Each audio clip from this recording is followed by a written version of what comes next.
Hello friends, स्वागत है आपका अपने यूट्यूब चैनल ग्रोइंग स्टडी में। आज अपन इस वीडियो में समझेंगे मार्च मंथ का 4th वीक का करंट अफेयर्स। ठीक है, तो समझते हैं। देखो, इसरो ने पुनः प्रयोज्य प्रक्षेपण यान आरएलवी आरएलवी का फुल फॉर्म होता है रीयूजनेबल लॉन्च व्हीकल। ठीक है, पुष्पक के लैंडिंग मिशन को सफलतापूर्वक अंजाम दिया है। तो नाम याद रखना, पुष्पक। ठीक है, कौन सा यान है? पुष्पक। ठीक, किसके द्वारा लॉन्च किया गया? इसरो के द्वारा। याद रखना, सीधा सीधा क्वेश्चन बन जाए कि हाल ही में करंट में रहा पुष्पक क्या है। ठीक, तो याद रखना।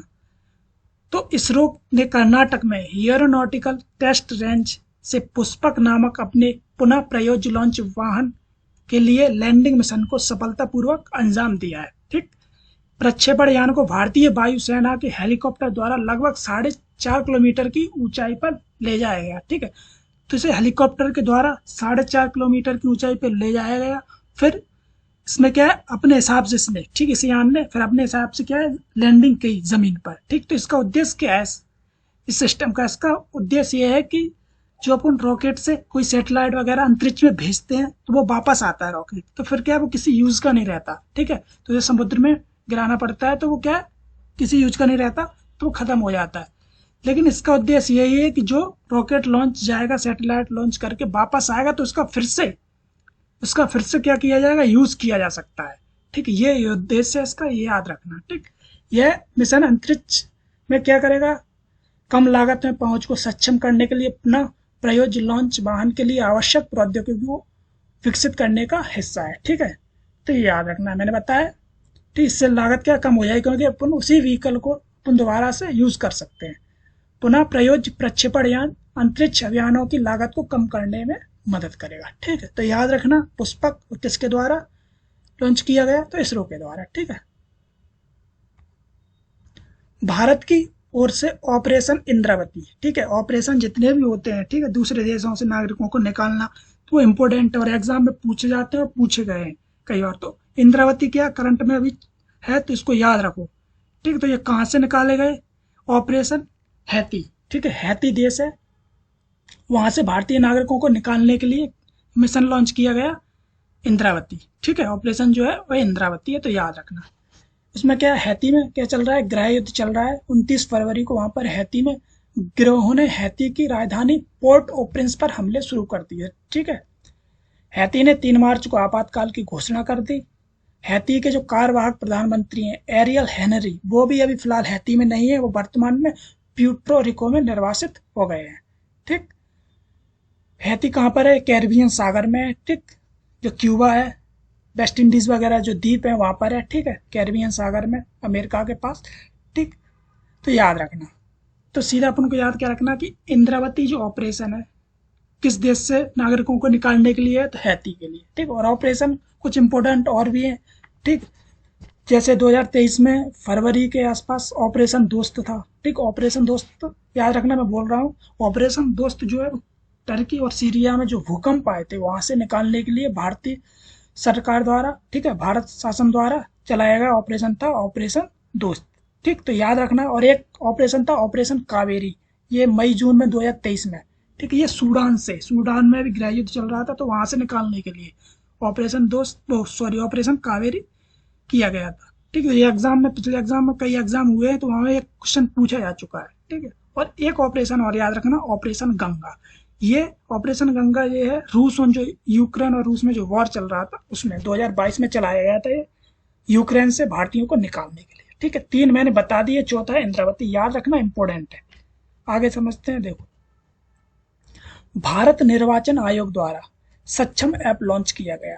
तो सीधा सीधा क्वेश्चन बनेगा कि सक्षम ऐप किसके द्वारा लॉन्च किया गया, किस संस्था के द्वारा? तो भारत निर्वाचन आयोग द्वारा। ठीक है, सक्षम ऐप किसके लिए? दिव्यांग व्यक्तियों के लिए, उन्हें आसान मतदान की सुविधा प्रदान करेगा। कौन? सक्षम ऐप। ठीक, तो याद रखना, इसमें बुजुर्ग लोग भी आएंगे, दिव्यांग लोग भी आएंगे। बुजुर्ग लोग 85 वर्ष से अधिक आयु वाले मतदाता। तो ये क्वेश्चन बन सकता है। ठीक है, क्या बन सकता है कि सक्षम ऐप में कितने वर्ष से अधिक के? तो 85 वर्ष के अधिक वाले आयु के जो लोग हैं वो इस ऐप के तहत घर बैठे मतदान कर सकते हैं, और 40% जिनकी विकलांगता है शरीर में वो व्यक्ति कर सकते हैं इस ऐप के द्वारा मतदान, ठीक, तो याद रखना, ठीक, सक्षम है। आगे देखो, पीएम मोदी को भूटान का सर्वोच्च नागरिक पुरस्कार मिलेगा, ठीक है। तो नागरिक सम्मान देते हैं हर देश में, कहीं पर भी जाते हैं, फ्रांस में भी मिला है इनको, ठीक है, रूस में भी मिला है, इसराइल में भी मिला है, ठीक, लेकिन जो करंट में रहता है वो अपन को याद रखना है, ठीक। तो भूटान का जो सर्वोच्च नागरिक पुरस्कार है order of the Druk Gyalpo, नाम याद रखना, सीधा सीधा क्वेश्चन बन जाएगा, ठीक। तो कहाँ का है, भूटान का सर्वोच्च नागरिक पुरस्कार है, ठीक है, भूटान के राजा जिम्मे खेसर द्वारा ये प्रदान किया गया मोदी जी को, ठीक है। पीएम मोदी 22 मार्च को गए थे भूटान की यात्रा पर, ठीक, याद रखना। उन्होंने थिम्बू में माँ एवं शिशु अस्पताल का भी उद्घाटन किया, तो ये भी याद रख सकते हैं, माँ एवं शिशु अस्पताल जो है वहां पर उसका उद्घाटन किसने किया, पीएम मोदी द्वारा किया गया, ठीक, याद रखना। चंद्रयान-3 लैंडिंग साइट का नाम शिव शक्ति को आईएयू द्वारा मंजूरी दे दी गई है, ठीक है। जब लॉन्च किया गया था तब भी मैंने बताया था, मोदी जी ने घोषणा की थी कि इस पॉइंट को शिव शक्ति नाम दिया जाएगा, लेकिन अब उसको क्या है, आईएयू द्वारा क्या मिल गई, मंजूरी मिल चुकी है, ठीक है। तो ये क्वेश्चन बन जाएगा। तो चंद्रयान-3 लैंडिंग साइट का नाम क्या है, शिव शक्ति हो गया, इसको अंतर्राष्ट्रीय खगोलीय संघ, ठीक है, आईएयू जो है अंतर्राष्ट्रीय खगोलीय संघ, उसके द्वारा मंजूरी मिल चुकी है, ठीक, तो याद रखना ये। तो कब लॉन्च हुआ था ये चंद्रयान-3, 14 जुलाई को लॉन्च हुआ था, 23 अगस्त 2023 को चंद्रमा के दक्षिणी ध्रुव पर सफलतापूर्वक उतरा था, ठीक। लेकिन इसके साथ में अपन को एक चीज और याद रखनी है कि जो चंद्रयान-2 था, जो विफल हो गया था लैंडिंग से कुछ 2 मीटर के समथिंग पहले ही वो विफल हो गया था, जहां पर उसको उतरना था, तो उस स्थल को, उस पॉइंट को क्या नाम दिया गया, तिरंगा पॉइंट। ये भी इंपॉर्टेंट है, ये भी याद रखना, ठीक है, क्योंकि शिव शक्ति तो अभी लेटेस्ट है, लेकिन ये 2019 का है चंद्रयान-2, तो इसका जो पॉइंट है तिरंगा पॉइंट, ये भी याद रखना, ठीक है। जिस दिन विक्रम लैंडर चंद्रमा की सतह पर उतरा, यानी कि चंद्रयान-3, उस दिन को राष्ट्रीय अंतरिक्ष दिवस के रूप में मनाया जाएगा। तो कब उतरा, कब पहुंचा था, 23 अगस्त को। 23 अगस्त को क्या मनाया जाएगा, राष्ट्रीय अंतरिक्ष दिवस, याद रखना ये दिवस, ठीक है। आगे समझते हैं। राष्ट्रपति द्रौपदी मुर्मू जी ने राष्ट्रपति भवन में भारत रत्न पुरस्कार प्रदान किए, ठीक है। जनवरी फरवरी में घोषणा की गई थी भारत रत्न देने की, ठीक, तो तब भी मैंने बताए थे और अभी भी मैं बता रहा हूँ, तो क्या रिवीजन ही हो जाएगा, ठीक है। तो राष्ट्रपति द्रौपदी मुर्मू जी ने पूर्व प्रधानमंत्री चौधरी चरण सिंह, बीपी नरसिम्हा राव, बिहार के पूर्व मुख्यमंत्री कर्पूरी ठाकुर और प्रख्यात वैज्ञानिक एम.एस. स्वामीनाथन और उप प्रधानमंत्री लाल कृष्ण अडवाणी जी को भारत रत्न पुरस्कार प्रदान किए, ठीक है। पीवी नरसिम्हा राव, चौधरी चरण सिंह, एम.एस. स्वामीनाथन, कर्पूरी ठाकुर, ठीक है, इनको क्या है, मरणोपरांत मिला है यह पुरस्कार। जो लाल कृष्ण अडवाणी है उनको जीवित हैं अभी वो, तो उनको मिला है, ठीक है। उसमें 4 लोग हैं जिन्हें मरणोपरांत मिला है, ठीक, याद रखना।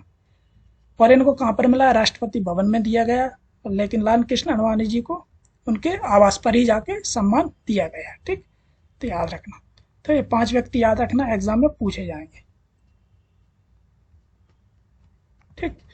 चौधरी चरण सिंह है, पीवी नरसिम्हा राव, कर्पूरी ठाकुर, एम.एस. स्वामीनाथन, लाल कृष्ण अडवाणी।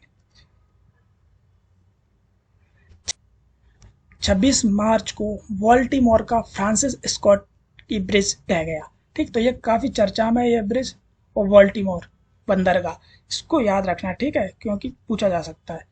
एक कंटेनर जहाज के तोड़ के टकराने से 1.5 मील यानी कि लगभग 4.5 किलोमीटर लंबा जो पुल था वह ढह गया, जिससे वाहन और 8 लोग नीचे ठंडे पानी में गिर गए, ठीक है। तो याद रखना ये कहाँ पर है, अपन को ये मेनली इसकी लोकेशन याद रखनी है। तो फ्रांसिस स्कॉट की ब्रिज, इसमें क्या है, प्रतिदिन 31,000 कारों या प्रतिवर्ष 11.3 मिलियन वाहनों को संभालने वाला फ्रांसिस स्कॉट की ब्रिज वाल्टीमोर हार्बर को पार करने के 3 तरीकों में से एक था, ठीक है। इससे काफी व्यापार होता था अमेरिका के लिए, ठीक। स्टील की संरचना 4 लेन चौड़ी थी, तो ये अपने कुछ याद नहीं रखना, ठीक।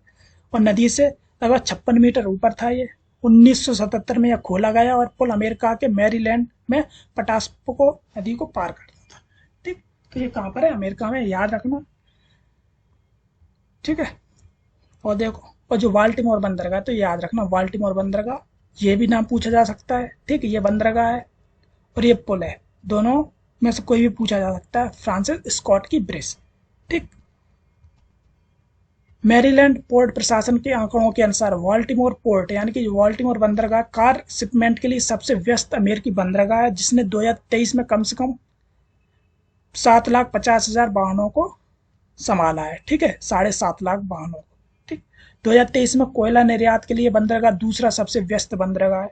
ठीक, तो अमेरिका देश के लिए काफी इंपोर्टेंट बंदरगाह है, इसलिए इंपोर्टेंट है, इसको याद रखना है। ठीक, करंट में है अभी। ठीक, यह मात्रा के हिसाब से सबसे बड़ा अमेरिकी बंदरगाह है, जो कृषि और निर्माण मशीनरी के साथ साथ चीनी और नमक जैसे कृषि उत्पादों को संभालता है। ठीक है, तो याद रखना बाल्टीमोर बंदरगाह, ठीक, और फ्रांसिस स्कॉट की ब्रिज, दोनों याद रखना। ठीक है, आगे देखो। केंद्रीय स्वास्थ्य मंत्रालय ने 27 मार्च को भारत टीबी रिपोर्ट 2024 जारी की है। ठीक, इस रिपोर्ट के अनुसार क्या है, भारत ने 2015 के बाद से टीबी की घटनाओं में 16% की कमी की है। मतलब टीबी के जो मामले आ रहे हैं उसमें अब 2015 से लेकर 2023 तक 16% की कमी आई है, और टीबी के कारण होने वाली मृत्यु में 18% की कमी आई है। तो ये अच्छा कदम है। ठीक है, रिपोर्ट के अनुसार घटना यानी कि प्रत्येक वर्ष सामने आने वाले नए मामले की दर, यानी कि हर साल मामले आते हैं। 2015 में वो मामले थे 237 लाख, 237 प्रति लाख जनसंख्या, मतलब 1 लाख पर 237 मामले हर साल आते थे। लेकिन अब घटकर वो कितने हो गए, 199। ठीक है, ये रिपोर्ट में ऐसा कहा गया है। जैसा कि रिपोर्ट में कहा है कि मृत्यु दर 2015 में 28 प्रति लाख जनसंख्या से गिरकर 2022 में 23 प्रति लाख हो गई। ठीक है, इस टीबी से मरने वाले जो लोग थे, तो 1 लाख में पहले 2015 में 28 लोग मरा करते थे, लेकिन 2022 में वो कम हो गई, 23 लोग प्रति लाख जनसंख्या हो गए। ठीक, तो ये अपन इसका डाटा है वो अपन थोड़ा याद रख सकते, ये वाला डाटा याद रख सकते हैं कि कितनी % की कमी आई है। ठीक, लेकिन जो इम्पोर्टेंट है, जो भारत सरकार का जो टारगेट है, ये मोस्ट इम्पोर्टेंट है, याद रखना, कई बार एग्जाम में पूछा गया है। तो भारत ने जो टीबी खत्म करने का लक्ष्य है, ठीक है, वो 2025 तय किया है। ठीक, याद रखना ये। ठीक है, तो इस वीडियो में मार्च का 4th वीक का कंप्लीट हो गया है करंट अफेयर्स। ठीक, तो मार्च अपना पूरा टोटली कंप्लीट हो गया है। मार्च का करंट अफेयर्स अपन कंप्लीट कर चुके हैं।